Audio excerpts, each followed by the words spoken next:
नमस्कार। दूरदर्शन उत्तराखंड में आप सभी का स्वागत, अभिनंदन। मैं हूं आपके साथ अजय पुंडीर। दर्शकों, आज हम बात करेंगे टेबल टेनिस खेल के बारे में और जानेंगे इससे जुड़ी हुई तमाम जानकारियां। इसी विषय पर बातचीत करने के लिए हमारे साथ हमारे स्टूडियो में मौजूद हैं श्री जितेंद्र सिंह बिष्ट जी। आप एक इंटरनेशनल टेबल टेनिस कोच और प्लेयर रह चुके हैं, और साथ में हैं विख्यात विभू बलोदी। आप एक नेशनल खिलाड़ी हैं और अभी भी खेल रहे हैं। आप दोनों का बहुत बहुत स्वागत हमारे कार्यक्रम, हमारे स्टूडियो में। बिष्ट जी, मैं सबसे पहले आपसे जानना चाहूँगा, टेबल टेनिस खेल के बारे में हमें थोड़ा बताएं। ये कब से और कहाँ से ये शुरू हुआ और कब से इंटरनेशनल लेवल पे खेला जाने लगा?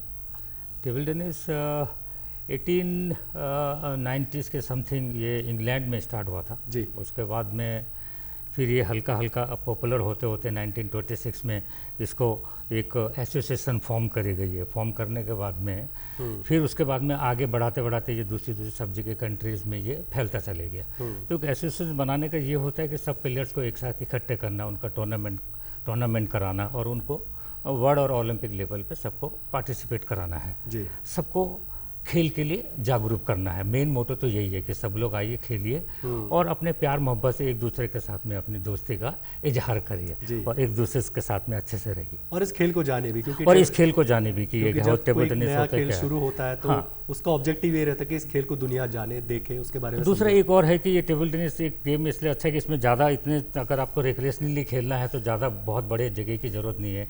एक कमरे में भी आप 10 बाई 6 मीटर के जगह में भी आप टेबल लगा करके आराम से खेल सकते हैं। बाहर धूप है, बारिश हो रही है, गर्मी हो, जो भी चीज़ है, तो आप अंदर ही अपना खेल सकते हैं। एटलीस्ट आप अपने आप को अच्छा फिट कर सकते हैं। जी बिल्कुल, ये एक इंडोर गेम है। और इसके जो इक्विपमेंट्स है उसके बारे में थोड़ा हमें डिटेल में बताइए कि एक टेबल चाहिए, एक इंडोर छत हो, ताकि हवा का जो है वो किसी के लिए बेनिफिशियल हो। हाँ, टेबल टेनिस के लिए है कि आपको चारों तरफ से बंद चाहिए, कमरा चाहिए, उसमें एयर भी नहीं चाहिए, बिल्कुल लाइट प्रॉपर चाहिए। टेबल चाहिए होती है 9 बाई 5 फीट की जी।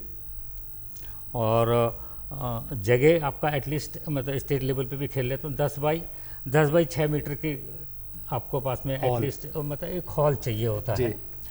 और एक बॉल चाहिए। बॉल 40 mm की बॉल होती है। पहले तो सेलुलाइट की बॉल और कई टाइप की बॉल आती थी, आजकल तो सिर्फ प्लास्टिक बॉल आती हैं। और रैकेट में भी रबर्स, पहले स्पंज वाले रबर बहुत कम आते थे, फट्टी से भी खेलते थे पहले ओल्ड एज में। अभी नए टाइप की रबर आ रही हैं, बहुत कॉस्टली रबर आ रही है, स्पिन भी बहुत ज़्यादा है उसमें। पिंपल रबर हो गई, जैसे एक शॉर्ट पिंपल हो गई, एक शॉर्ट पिंपल है उसमें स्पंज वाली रबर हो गई, एक लॉन्ग पिंपल हो गई, लॉन्ग पिंपल में विदाउट स्पंज की रबर है। तो अभी गेम पे टेक्निकली बहुत चेंज हो चुका है। पहले का जो गेम था, आज के गेम पे बहुत, मतलब चाहिए टेक्निक। अगर नहीं है आपके पास में तो आगे का खेलना आपके लिए बहुत मुश्किल है। तो ये चीज़ें तो आपको प्रॉपर चाहिए टेबल टेनिस स्टार्ट करने से पहले।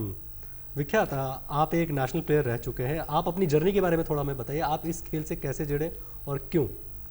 मैंने ये खेल शुरू करा होगा आज से 13 या 14 साल पहले खेलना। तो दरअसल वो वाक़या ये हुआ था कि मेरे पिताजी को ये खेल बड़ा पसंद था। तो वो मेरे को ले गए, जो हमारे उत्तराखंड में देहरादून में एक डिस्ट्रिक्ट स्पोर्ट्स ऑफिस है। मैं खेलना तो फुटबॉल चाहता था जी, पर मेरे पिताजी को लगा कि दिमाग से थोड़ा ठीक है, तो रिफ्लेक्सेस भी अच्छे हैं, तो फुटबॉल ना खेल के टीटी खेला जाए। तो वहाँ से मेरी शुरुआत हुई, परेड ग्राउंड से। वहाँ मैंने टीटी खेलना शुरू करा। फिर मेरी जर्नी चलती गई। पहला नेशनल मैंने अपना खेला गुवाहाटी में, वो खेलो इंडिया का नेशनल खेला। उसके बाद जर्नी कंटिन्यू रही, फिर चलता रहा। फिर मैंने कभी गोवा नेशनल, कैडेट नेशनल खेला, सब जूनियर खेला, जूनियर, यूथ, ये सब सिलसिला चलता रहा। फिर मैं 2017 में केंद्रीय विद्यालय संगठन से जुड़ा। फिर वहाँ से मैंने उत्तराखंड की टीम को वहाँ से रिप्रेजेंट करा। तो तकरीबन 3 साल मैंने वहाँ KVS में मेडलिस्ट रहा। अब तो मैं इतना टच में नहीं रहता उस खेल से, क्योंकि अब आगे का भी पढ़ाई उसकी वजह से। बट इस खेल ने मेरे को काफ़ी कुछ दिया। पढ़ाई के लिए शार्प बनाया, दिमाग में शार्प बनाया, स्मार्ट बनाया। एक अच्छा खेल, ये टीटी एक ऐसा खेल था जिसमें एलीट क्लास काफ़ी ज़्यादा जुड़ा था, इंटेलेक्चुअल क्लास काफ़ी ज़्यादा जुड़ा रहता था। तो उनके साथ जुड़ के मानसिक डेवलपमेंट, मेंटल डेवलपमेंट काफ़ी रही। फिर जब मेरी जर्नी चल रही थी तो 2019 में मेरे को जितेंद्र सर मिले। Sir as a SAI coach appoint हुए थे महाराणा प्रताप में। तो अब 2019 के बाद से आज 2026 है, तो हम सर के साथ ही हैं। तो सर ही आज भी हमें सिखाते हैं, सर ही सब करते हैं। आपने दिमाग की इसमें एक बात करी कि दिमाग का ये एक खेल है कंपैरेटिवली फिजिकल उसके, तो क्यों आप ऐसा मानते हो और क्या इसमें दिमाग की क्या ज़रूरतें हैं जो इसकी रिक्वायरमेंट है खेल की? दिमाग की ज़रूरत तो पहले इसमें ये है कि जब टीटी में जो साइंटिफिक रिसर्च हुई है, तो जब आप टीटी खेलना स्टार्ट करते हैं, like when you are in active match, तो आपके ब्रेन के जो सारे लोब्स होते हैं वो एक्टिव हो जाते हैं। तो ये एक ऐसा गेम है जिसमें सारे लोब्स एक्टिव हो रहे हैं, एंड ये एक ही ऐसी एक्टिविटी इसमें सारे लोब एक्टिव हो रहे हैं। ये इस वजह से तो नहीं है कि फोकस आपका बॉल पे है, या फोकस बॉल पे है, एंड हमारा ब्रेन को कैटेलाइज जो हमारे ऑर्गन्स को करता है, हमारे रिफ्लेक्सेस को करता है, सेंसेस को करता है कि एट लाइक 2 सेकंड के अंदर, फ्रैक्शन ऑफ सेकंड के अंदर आपको बस एक डिसीजन लेना है, रिएक्ट करना है, डिसीजन लेना है। तो वो और आपको प्री जज बता देता है, आपके इंट्यूशन पावर काफ़ी स्ट्रॉन्ग कर देता है, क्योंकि आपको नहीं पता है कि 180 किलोमीटर पर आगे स्पीड में बॉल आ रही है तो अब क्या होने वाला है। तो ये कॉन्शियस रिफ्लेक्सेस जो है, कॉन्शियस रिफ्लेक्सेस का सारे फास्ट करते हैं, काफ़ी बढ़ जाते हैं। बीजी, आपने बताया कि आप स्पोर्ट्स अथॉरिटी ऑफ इंडिया से भी काफ़ी लंबे समय से जुड़े रहो, आपने देश के विभिन्न स्थानों पर कोचिंग दी है खिलाड़ी को। क्या बदलाव देख रहे हैं आप टीटी में, नेशनल लेवल पे, इंटरनेशनल लेवल पे पिछले कुछ सालों में? टीटी में पहले क्या था कि लिमिटेड लोग खेलते थे जी, इतना लोगों को पता ही नहीं था, और शौकिया तौर पर ज़्यादा खेलते थे, और कुछ ही लोगों को मालूम था, जैसे एडिट लोग मालूम था कि न्यूज़ पढ़ते थे, या कहीं किसी से कहीं कोई टीवी में कोई प्रोग्राम आ गया उसमें देख लीजिए टेबल टेनिस होता है, यार ये भी टेबल टेनिस होता है। हम जब थे, मैंने तो क्लास 10 के बाद में स्टार्ट टेबल टेनिस किया, तो उससे पहले तो मुझे मालूम ही नहीं था टेबल टेनिस होता क्या है, क्योंकि हमारा जूनियर क्लब था, वहाँ पर टीटी की टेबल लगी थी। ओह, मैंने कहा ये भी टीटी टेबल ऐसे खेलते हैं इसको। तो then I started my journey playing table tennis and all. तो पहले आपके पास में इतना वर्ल्ड वाइड में, या आपके पास में प्रेजेंटली इमीडिएट आपके पास में कोई भी वो नहीं आता था लाइव टेबल टेनिस के बारे में। आप अभी जब 15-16 साल से जितना हुआ है, ज़्यादा इसमें जितने भी आपके दूरदर्शन हो गए या आपके कोई भी दूसरे चैनल्स हो गए, यूट्यूब हो गया, इसमें अब सब कुछ आपको आ रहा है। क्या खेलना है, टेबल टेनिस होता क्या है, कैसे पोजीशन लेनी है, क्या क्या खेलना है, कौन सा मैच कब हो रहा है, क्या क्या चल रहा है। तो अब आज के दिन में ये सब चेंज होता चले गया। तो टेबल टेनिस अब बिल्कुल सबको पता चल गया कि टेबल टेनिस होता है क्या। अवेयरनेस बहुत ज़्यादा हो गई है टेबल टेनिस की। हाँ, ये टेबल टेनिस है, पहले पता ही नहीं था। जिन चुन के लोगों को, जैसे इन्होंने बोला कि मेरे पापा टेबल टेनिस के लिए बड़े वो थे, तो इसको नहीं पता वो टेबल टेनिस होता क्या है। जब वो गया होगा, और टेबल के ऊपर भी टेबल टेनिस खेला जाता है, अच्छा बॉल से ये खेला जाता है। तो वहाँ से, और आज की डेट में बहुत चेंज हो चुका है। आप यहाँ बैठे हुए हैं और लंदन में टूर्नामेंट चल रहा है, आपको पता चल जाएगा एक सेकंड में क्या क्या टूर्नामेंट चल रहा है। डिजिटलाइजेशन जब से हुआ है, रिजल्ट पता चल रहे हैं, रिजल्ट पता चल रहा है, कौन खेल रहा है, कैसे खेल रहा है। अभी अगर किसी भी गेम पे, जी बिल्कुल, नॉट इन टेबल टेनिस, किसी भी गेम पे जाइए, आज उस गेम के उसके बारे में अभी लाइव मैच, आपको कब अगर ख़त्म भी हो गया मैच, तो कल का मैच भी आपके पास में अभी रेडी है। ग्लोबलाइजेशन ज़्यादा हो चुका है, पहले नहीं था, इतना नहीं था पहले। तो इसको लेकर जो रूल्स एंड रेगुलेशंस है, खासकर ITTF के, जो इंटरनेशनल टेबल टेनिस फेडरेशन है, वो किस तरह से गवर्न कर रही है, और क्या क्या रूल्स हैं? जैसे कि हमने ओलंपिक्स में देखा है, सिंगल्स मैच 7 सेट के हैं, 11 पॉइंट्स के, कई जगह 5 सेट्स के हैं, नेशनल पे अलग है। इसके बारे में थोड़ा डिटेल में बताइए। देखिए, जैसे हम लोग डिस्ट्रिक्ट में खेलते हैं, तो डिस्ट्रिक्ट में कोई ज़्यादा लंबा टूर्नामेंट नहीं कराना चाहता, तो बेस्ट ऑफ 3 करा देता है कि 3 गेम खिलाते हैं। पहले 21 का पॉइंट होता था, तो ये लोग चेंज करते रहते हैं बीच में। तो अभी 11 का पॉइंट हो गया, 11 का पॉइंट जिसके पहले बन जाएगा तो वो मैच जीत जाएगा। अब बेस्ट ऑफ 5 करा देते हैं ये लोग, बेस्ट ऑफ 5 भी कराते हैं। ओलंपिक लेवल में बेस्ट ऑफ 7 कराते हैं, और वैसे नेशनल वगैरह में जो भी कराते हैं बेस्ट ऑफ 5। वो डिपेंड करता है फेडरेशन के ऊपर कैसे करके वो स्टार्ट उनको मैच बेस्ट ऑफ 3 कराएंगे, बेस्ट ऑफ 5 कराएंगे, बेस्ट ऑफ 7 कराएंगे। तो एटलीस्ट मिनिमम बेस्ट ऑफ 5 और बेस्ट ऑफ 7 तो होता ही होता है कि मैच आपको खिलाना है। डबल्स में, मिक्स डबल्स में कि बेस्ट ऑफ 5 चलता है, 7 नहीं चलता। और ओलंपिक लेवल, वर्ल्ड लेवल पे बेस्ट ऑफ 7 पर चलता है मैच जी। और रही आप टेबल के ऊपर खेलने के उसमें, तो उन्होंने एक रूल बना रखे हैं जी। रूल्स में क्या होता है, आपको टेबल पे कहाँ पे खड़ा होना है, कैसे आपका हाथ होना चाहिए, चारों उंगलियां स्ट्रेट होनी चाहिए, बॉल इस रैक यहाँ पे आनी चाहिए, बिल्कुल सेंटर पाम पे, अंगूठा ऐसे खुला हुआ होना चाहिए, बॉल टेबल के सिर्फ ऊपर पीछे से और ऊपर टॉस करनी पड़ेगी आपको मिनिमम 6 इंच। अगर आपने नहीं करा तो आप हाँ सर्विस फॉल्ट हो गई, आप मैच हार गए जी। तो अब वो हिसाब किताब वो ख़त्म हो चुका है कि पहले की जो सर्विस क्या उल्टा सुल्टा सर्विस कर रहे मैच चल रहा ना। अभी ओलंपिक लेवल पे या वर्ल्ड लेवल पे आप देखिए, अगर किसी ने पैराबोलिक बॉल को उछालता है, अगर वो 45 डिग्री से नीचे गई तो वो गया, उसका पॉइंट गया, फॉल्ट हो गया सर्विस।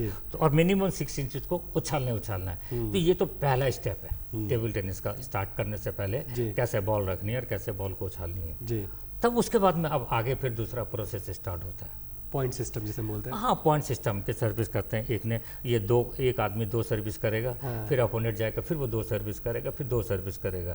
जो पहले 11 पॉइंट बनाएगा वो मैच जीत जाता है, जीत जाएगा। उसके बाद सेट जीत जाता है। फिर उसके बाद में बेस्ट ऑफ 3, बेस्ट ऑफ 5 जो भी वो उन्होंने डिसाइड किया हुआ है, जो उनकी कमेटी डिसाइड करती है, जैसे फेडरेट डिसाइड करती है, कोई टूर्नामेंट कमेटी होती है, टूर्नामेंट करा रही है आपस में, तो वो डिसाइड करते हैं कि बेस्ट ऑफ 3 खेलना है, बेस्ट ऑफ 5 खेलना है। जी विख्यात, आपने बहुत सारे नेशनल टूर्नामेंट्स में भाग लिया, जैसे कि आपने बताया, किस तरह का एक्सपीरियंस रहता है, किस तरह का एनवायरनमेंट रहता है वहाँ पर, और आपको क्या पर्सनली सीखने को मिला जब आप ऐसे टूर्नामेंट्स में खेले? नेशनल का अगर इन्वायरमेंट के बारे में, बड़ा इंटेंसिव इन्वायरमेंट रहता है। पहले तो डिफरेंट इंटेलेक्ट के प्लेयर्स के आपको कॉम्पीट करना है। जब हम खेलते रहे बोला तो ये जाता था कि हर बच्चा 19-20 है, जो 21 हो गया वो जीत जाएगा। बट एक्चुअली में जो इंटेलेक्चुअली पहले से प्रिपेयर्ड है कि क्या होने वाला है, जिसने उस हॉल में क्या क्या डायनामिक जान लिए, तो हमारा पहला काम ये होता था कि पहले तो चेक करना है ह्यूमिडिटी है नहीं है, हॉल में कितनी एयर है, डायनेमिक्स क्या है, टेबल्स की क्या क्वालिटीज़ है, ये जानते थे, आपस में डिस्कस करते थे, तब समझ में आता था। फिर समझ में आता था कि अगर मैं उत्तराखंड से खेल रहा हूँ, कोई तमिलनाडु से खेल रहा है, तो उस प्लेयर के कोच का क्या इंटेलेक्ट चल रहा है, वो लोग क्या ऑन टेबल तो अब जो कर रहे हो, बट जब आप टेबल से बाहर जा रहे हो तब आप उस अरीना में क्या कर रहे हो, क्या आप फिजिकली कैसे, मेंटली कैसे प्रिपेयर हो रहे हो, वो सब देखना। तो अब नेशनल एक टूर्नामेंट तो हम बोलते हैं, बट एक वो इतना वाइड नेटवर्किंग का सर्कल बन जाता है जहाँ पर आप मतलब आपको अलग अलग डायनामिक जानने के लिए मिलती है कि अभी तो प्लेइंग स्टाइल ये चल रहा है, वहाँ पर दूसरा चालू हो गया, आपको उसी सर्टेन टाइम में आपको प्रिपेयर करना है। आपको पता है कि आपको दिन में आप खेलने 7-8 मैच खेलने, और उन अपोनेंट से खेले जिनको कभी जानते नहीं हो, कुछ नहीं करते हो। आपको पता है कि एवरेज टाइम टीटी के मैच का 10 मिनट होता है। बिल्कुल। अब 10 मिनट में आपको जज करना है कि ये सामने वाला कैसा खेल रहा है, प्लेयर को तो जज करना ही करना है, फिर जिसको पीछे एडवाइजर बैठा है उसे भी जज करना है कैसा हो रहा है, स्पिन्स क्या यूज़ हो रही है, क्या हो रहा है। हमेशा मतलब नेशनल में आओगे आप, हमेशा कुछ नई डिस्कवरी, या तो रैकेट्स की मतलब टेक्निकलिटीज़ में कुछ इंक्रीज रहेगा।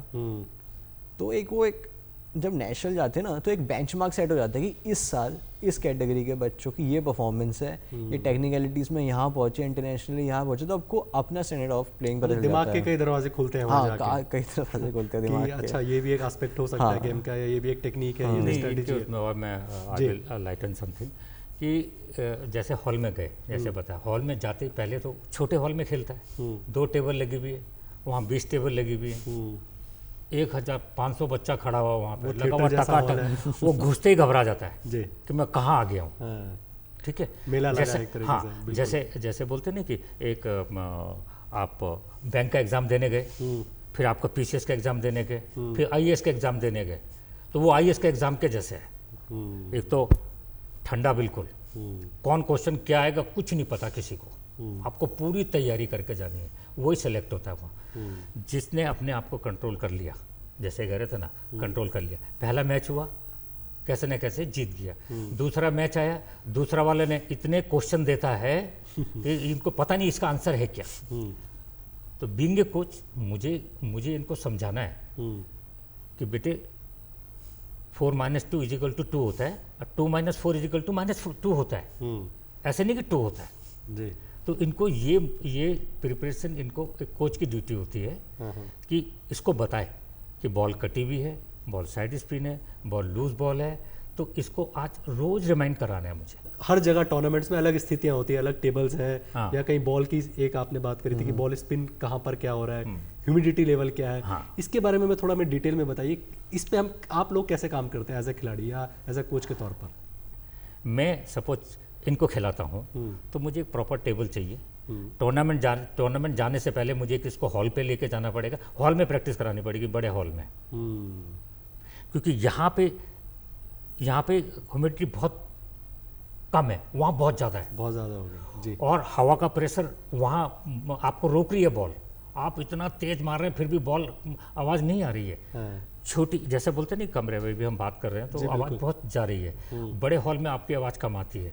तो वही सिस्टम वहाँ पे तेज मार रहा है लेकिन बॉल पता ही नहीं चल रहा उसको तेज जा रही है, क्योंकि वो आराम से बॉल वापस लौटा ले रहा है, उसको इतनी बड़ी बड़ी बॉल दिखाई दे रही है। ठीक है, अब आता है लाइट, यहाँ पे क्या लाइट है, वहाँ पे क्या लाइट है, तो मुझे दोनों चीज़ देखनी पड़ेगी। यार लाइट कैसी है, अगर इसको बॉल नहीं दिखाई दी, यहाँ इसको डिम लाइट में खेल रहा है, वहाँ पे ज़्यादा लाइट में खेल रहा है, तो इफेक्ट पड़ेगा गेम पे जी। तो लाइट का भी सब कुछ देखना है। फिर आगे फ्लोरिंग, फिर आ जाओ फ्लोरिंग पे, फ्लोरिंग कैसे है, यहाँ तो सीमेंट में खेल रहा है, वहाँ तो आपको सिंथेटिक मैट मिली हुई है, बिल्कुल पैर आपको रोकेगा। यहाँ तो वो टॉप स्पिन मारने गया, पैर उसका रगड़ते हुए लपटते हुए मार दिया उसने, वहाँ पैर रुक जाता है, आप स्लाइड नहीं कर पाओगे, स्लाइड नहीं कर पा लेट गिरोगे सीधे नीचे जी। बस 2 इंच से 3 इंच स्लाइड करो, उससे ज़्यादा नहीं, वो आपको रोक देगा वहीं पर जी। ठीक है, उसका भी बहुत फ़र्क पड़ता है। अगर मैं इनको सिंथेटिक, अगर मैं इनको फ्लोरिंग पे खिला, इसमें जो तुम्हारा सीमेंट वाली फ्लोरिंग पे खिलाऊंगा, इनके घुटने खराब हो जाएंगे। अब डाइट क्या लेता है ये? हाँ। चलो अभी तो आपने बोला कि टेबल के अंदर जो हॉल में क्या करना है, कोचिंग प्रोग्राम अभी स्टार्ट नहीं हुआ है जी। अभी तो सिर्फ ये चीज़ मुझे चाहिए जी, मुझे इसको कोचिंग करने के लिए ये चीज़ चाहिए। अब इसके बाद रैकेट कौन सा लेता है ये, मुझे ये देखना है। तो रैकेट को लेकर भी कोई स्टैंडर्डाइजेशन है? हाँ, इंटरनेशनल अब इसका सोचना है मुझे। हाँ, वहाँ है नहीं, वहाँ जो ITTF है, इंटरनेशनल टेबल टेनिस फेडरेशन, वो अप्रूव करती है रबरों को जी, कि यही रबड़ यूज होगा पर्टिकुलर। हाँ, ये रबर यूज होगा, इसकी थिकनेस इतनी होगी, इससे ज़्यादा नहीं हो सकती जी। इससे ज़्यादा होगा तो वो बैन हो जाएगा। और एक और होता है कि जब आप नेशनल में टूर्नामेंट पार्टिसिपेट करने जाते हैं तो आपका रैकेट पहले वहाँ जमा कर दिया जाता है, उसको चेक किया जाता है जी। हाँ, कि इसमें कौन सा ग्लू लगा हुआ, इसमें क्या क्या, इसमें कुछ छेड़छाड़ तो नहीं करी हुई। जब मैच वो खेलने जाएगा टेबल पे, तब वो मैच उसका टेबल में आएगा जी। हम अब शॉट्स पे आ जाते हैं क्योंकि टाइम की एक समय सीमा है हमारे पास, कि जो शॉट्स को लेकर प्रैक्टिस होती है या गेम को लेकर जो प्रैक्टिस होती है, स्ट्रेटजीज होती है, सामने वाला प्लेयर क्या कर रहा है या हमें कैसे सर्विस करनी है, जो आपने स्पिन की भी बात भी अभी थोड़ी देर, इसके बारे में थोड़ा बता दीजिए। अभी मैंने आपको पहले भी एक बताया था कि जब हम नेशनल खेलने जाते हैं, नेशनल खेलने जाते समय हमको वहाँ जब टेबल पे जाते हैं तो पहला प्लेयर तो मिलता है हल्का हल्का पुश खेलने वाला जी, दूसरा वाला आता है हैवी टॉप स्पिन मारने वाला, तीसरा आता है फ्लैट पे फ्लैट मारने वाला जी, चौथा आता है फ्लैट भी मारता है, स्पिन भी मारता है, सब कुछ करता है। तो आपको 3 टाइप के प्लेयर्स मिल रहे हैं, तो 3 टाइप की तैयारी को मुझे इसको टेबल पे खड़े करानी ही पड़ेगी तीनों चीज जी, ठीक है ना। इसको मुझे सब्सट्रैक्शन भी कराना है, एडिशन भी कराना है, डिवाइड भी कराना है, मल्टीप्लाई भी कराना है, चारों चीज करानी है। और फिर बाद में चारों एक ही क्वेश्चन में 4 चीज डाल के उसको बोलना है गिव मी द आंसर।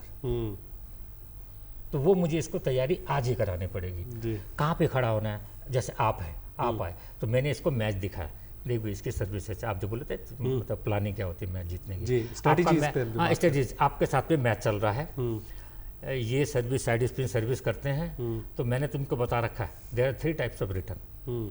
फिर साइड स्पिन में जी आप कुछ भी कर सकते हो, ओवर स्पिन मार सकते हो, बॉल फ्लोट मार सकते हो, दूर जाकर के उसको चॉप मार सकते हो, बॉल छोटी लंबी बॉल आ रही है अगर तुम नहीं हैंडल कर पा रहे हो जी, तो मुझे ये सिखाना पड़ेगा। तो जब मैंने इसको सिखा दिया तो इसको मैंने बोल दिया ये सर्विस करेगा, इस सर्विस पे यहाँ पे इसको ये इसका पॉइंट वीक पॉइंट है, मैं इसको तैयार कर दिया, वीक पॉइंट है यहाँ तो खेलेगा जी।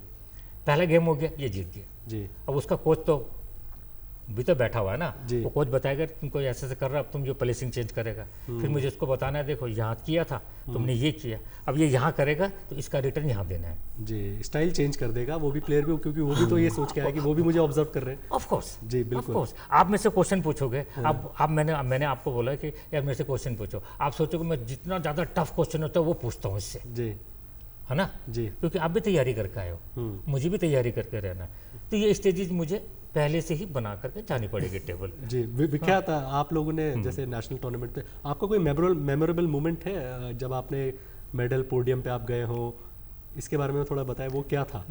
मेडल पोडियम का मेरा एक मेमोरेबल मोमेंट है। I guess it was like 2023 Delhi nationals से जी। तो उसमें लाइक टीम इवेंट में हमारा ब्रॉन्ज मेडल आया था। उत्तराखंड का ब्रॉन्ज मेडल आया था। तो उस ब्रॉन्ज मेडल तक आने तक मेरे को कितने जतन करने पड़े थे मेरे को पता था, क्योंकि मैं अपना सेमीफाइनल खेल रहा था एंड मेरे को नहीं पता मैंने कितनी पावरफुल शॉट मारा, क्या मारा, मेरा रैकेट ही टूट के लाइक हैंडल मेरे हाथ में रह गया एंड आगे का वो सामने गिर गया। स्टिल मैंने किसी और के रैकेट से खेला, वहाँ से मैच जीता। देन फिर जब वो मेडल आया ना, तब लगा, तब उस टाइम दो चीज़ रियलाइज़ हुई। पहली तो कि जिस चीज़ की मेहनत करी थी वो मिल गया, दूसरा सेंस ऑफ अचीवमेंट भी, और कि अपनी बॉडी के बायोमैकेनिक्स को समझना कि कैसा भी रैकेट, कैसी भी टेक्निकलिटीज़ आए, बट हमने ट्रेन क्या करा है। जैसे हम सर के पास खेलते थे, तो जब मैं सर के पास सबसे पहले आया तो सर ने मेरे को एक बार बताई थी कि इसको कभी रैकेट कंसीडर नहीं करना, इसको as a pen pencil consider करना है, कि you have to play with this 2 fingers, और यहाँ से आपको बस फील करना है कि क्या हो रहा है उस रैकेट में, क्या फील आ रही है, और वहाँ से आपको अपनी बॉडी कनेक्ट करनी है। तो वहाँ से उस मेडल को जीतने के बाद मेरे को एज अ कनेक्ट फील हुआ था अपने सेंसेस से, कि मतलब वो मैं अब हमेशा इम्प्लीमेंट करता हूँ अपनी लाइफ में या टीटी में, मतलब हर जगह जी, कि सेंस ऑफ कनेक्टिविटी। बिल्कुल, जैसे कि आपने रैकेट की बात करी कि उसको रैकेट नहीं समझना, एक अपना हाथ समझना है कि आप अपने हाथ से कोई काम कर रहे हैं। आइडल अगर आप देखें टीटी में अपना, चाहे वो नेशनल हो इंटरनेशनल हो, कौन है और क्यों? हाँ, मेरे को तो इंटरनेशनली मालोंग काफ़ी ज़्यादा पसंद है। तो मालोंग चाइना को रिप्रेजेंट करता है एंड उसको मुझे इसलिए पसंद है क्योंकि उसने मेरे को लॉ ऑफ विनिंग दिया। टीटी सब खेल रहे हैं, जीत हर कोई नहीं रहा है। क्यों? क्योंकि टीटी एक ऐसा गेम है, आप टीटी तब जीतते हो जब उस टेबल का, उस अरीना का डेकोरम रख सको। जब आप गेम को, क्योंकि टीटी का ऐसा गेम है, हर शॉट, हर बॉल एक नई इक्वेशन के साथ आती है। बिल्कुल। और जब को उसको फॉर्मलाइज करना पड़ता है। आपने उन सेट जो सर ने सिखाया है कि ये 4 चीज़ें आप कैसे फॉर्मलाइज करोगे। तो उस प्लेयर को मैंने देख के समझा कि सिंपलेस्ट ऑफ द फॉर्म कैसे बनानी है हर इक्वेशन की। कि अगर टॉप स्पिन आई तो पहले तो काम हो जाना है कि टॉप स्पिन आई है, कुछ इतना वो नहीं आया है, फिर उसको कामली कैसे हैंडल करना है। तो वो मैंने उस प्लेयर से सीखा। बिल्कुल। बीर जी, हमारे नौजवान युवा खिलाड़ियों के लिए जो प्लेयर बनना चाहते हैं या स्पोर्ट्समैन बनना चाहते हैं, उनके लिए एक छोटा सा मैसेज ताकि वो अच्छा कर सके। एक तो बच्चे फ़ोन देखना बंद करें जी, ये बहुत बड़ी समस्या आज के समय में। टीवी हटा दीजिए जी। और मैं हर एक पेरेंट से भी एक रिक्वेस्ट करना चाहूँगा कि जब बच्चा क्लास 6-7 पे होता है ना, उस टाइम पे 7-8 के बाद में आप बच्चे को स्पोर्ट्स में कम लेके जाइए। अगर आप उसको पढ़ाना चाहते हैं, रियल में पढ़ाना चाहते हैं जी। अगर आपको बच्चे को खिलाना है तो क्लास नर्सरी से क्लास 1 और 2 से स्टार्ट करना चाहिए। किसी भी गेम को अगर खिलाना, अगर उसे स्पोर्ट्स में स्पोर्ट्स में कुछ मौका देना है तो शुरुआत में ही देना है। शुरुआत में, जब वो नर्सरी में ये क्लास 1 पे होगा तब। दूसरा एक और कहना चाहता हूँ कि हर एक आदमी बोलता है कि बल्ला लेके कौन है, स्पोर्ट्समैन हो। स्पोर्ट्समैन कहना बहुत आसान काम होता है। स्पोर्ट्समैन की फुल फॉर्म अलग होती है। एस मीन्स होता है सिंसियर, P मीन्स होता है politeness, O means obedient, R means respectful, T means temperament, S means self confidence. Sports man, manner, attitude and neutral. आप इन 5 चीज़ को अच्छे से बना लीजिए, you will become a good sportsman. जी, बहुत बहुत धन्यवाद आप दोनों का हमारे कार्यक्रम, हमारे स्टूडियो में आने के लिए और हमसे इतनी सारी ढेर सारी जानकारियाँ शेयर करने के लिए, और टीटी के बारे में एक नया आयाम, एक नया एंगल दिखाने के लिए कि खेल को किस तरीके से खेलना चाहिए। और वो बहुत एक सीरियस एस्पेक्ट है, ऐसे नहीं कि आप खेल सिर्फ एक शौक है तेरे पे। अगर आपको प्रोफेशनली खेलना है तो आपको फिर उसको बहुत सीरियसली लेना होगा और उसमें डेडिकेशन दिखाना होगा। हाँ, डेडिकेशन दिखाना होगा जी। इसी के साथ आज का कार्यक्रम यही समाप्त होता है। अगले अंक में आपसे फिर मिलेंगे किसी नए विषय के साथ।